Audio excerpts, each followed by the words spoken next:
My honourable friends, কাজী নজরুলের জন্মদিনে তাকে আমি সশ্রদ্ধ প্রণাম জানাচ্ছি।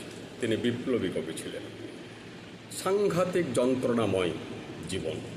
তিনি একই সাথে জমিদারতন্ত্র এবং ব্রিটিশ সরকারের বিরুদ্ধে প্রতিবাদ করেছিলেন।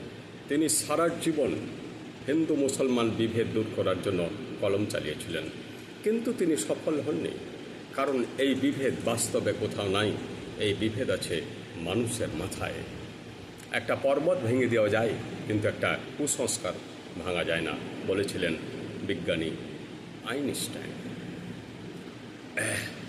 কবি কাজী নজরুল ইসলাম যেসব কবিতা লিখেছিলেন সেগুলো ছিল আগুন ঝরা কবিতা।